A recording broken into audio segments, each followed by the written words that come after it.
महिलाओं ने रख निर्जला व्रत, मांगी पति की मंगल कामना। जगह जगह हुए आयोजन, चांद का दीदार कर पूरा किया व्रत। महिलाएं सुहाग का व्रत करवा चौथ रखी। ये करवा चौथ सभी व्रतियों के लिए शुभ संयोग लेकर आया। लेकिन जिन लोगों के लिए पहला करवा चौथ है उनके लिए सोने पर सुहागा वाली बात थी, क्योंकि इस बार चंद्रमा व्रतियों के लिए गुड लक लेकर आया। इस बार जहां करवा चौथ पर व्यतिपात वरियांत गुरु पुष्य योग बना। करवा चौथ का व्रत हर वर्ष कार्तिक महीने में कृष्ण पक्ष में चतुर्थी तिथि को किया जाता है। इसे संकष्टी चतुर्थी भी कहते हैं, यानी संकटों को दूर करने वाली चतुर्थी। करवा चौथ एक ऐसा पावन दिन है जब पति की आयु के लिए की गई प्रार्थना प्रभु स्वीकार करते हैं और यही विवाहिता के लिए बड़ा वरदान है। चौथ के एक दिन पहले ही महिलाएं मेहंदी लगाकर अपनी सजी हथेली, चूड़ी व 16 श्रृंगार करके पूजन करी। वर्ष में एक बार आने वाले इस दिन महिलाएं पति की लंबी उम्र और सलामती के लिए चौथ माता से मुराद मांगकर इस पर्व को सार्थक करी। करवा चौथ के दिन लाल रंग के परिधान पहनने का अपना अलग ही महत्व है, क्योंकि लाल रंग शुभ व सुहाग का प्रतीक माना जाता है। इसलिए अधिकतर महिलाओं ने लाल रंग के वस्त्र पहने। समय में आए बदलाव के अनुसार अब पुरुष भी अपनी पत्नी के लिए करवा चौथ का व्रत रखें और अपनी पत्नी की भावनाओं, उनकी आकांक्षाओं का ख्याल रखते हुए दोनों एक दूजे के साथ साथ एक दूजे के हाथ से व्रत का समापन किया। करवा चौथ का व्रत खासकर विवाहित महिलाओं का त्योहार है। इस दिन हिंदू महिलाएं पूरे दिन निर्जला व्रत रही। सुहागिन महिलाएं अपने पति की दीर्घायु और स्वास्थ्य रक्षा के लिए दुआ मांगी।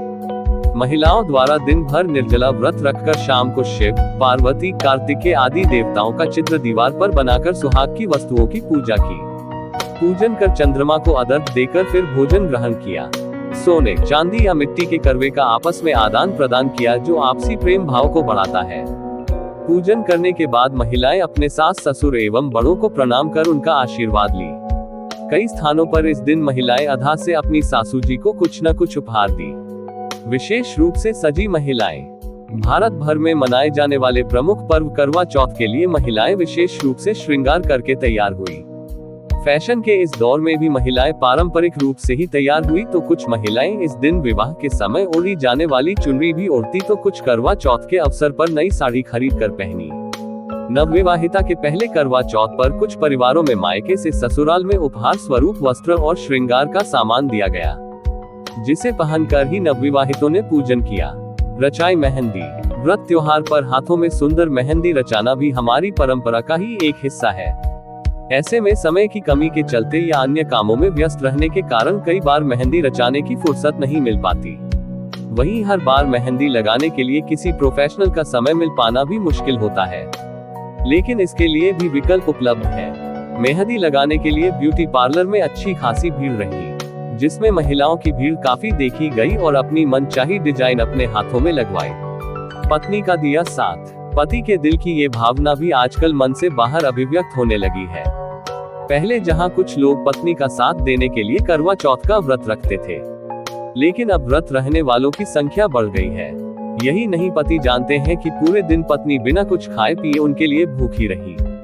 घर के कामों में पत्नी की मदद कर भावनात्मक तौर पर उनके प्रति अपना आभार भी प्रकट किया। एक दूसरे को दिए उपहार। करवा चौथ जैसे त्योहार पर पति पत्नी द्वारा एक दूसरे को उपहार देने का भी चलन है। जाहिर है कि ये उपहार भावनाओं से जुड़ा होता है। आजकल इसमें भी कुछ नए तरीके जुड़े हैं।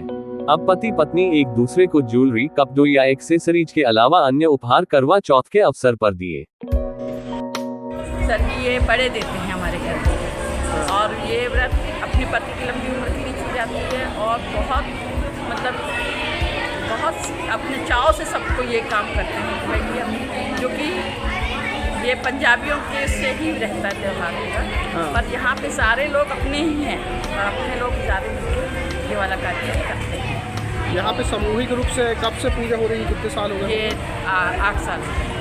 ये कहाँ से लोग आते हैं, मतलब ये महाराजपुर से लेके बिंझिया, महाराजपुर, बुधवारी तरफ, सब तरफ से, ईडन गार्डन, सभी तरफ से लोग आते हैं। तो किसी विशेष समाज से है कि सभी लोग? नहीं, सभी समाज के, सभी समाज। क्या नाम लिखते हैं जी? नाम? आशा।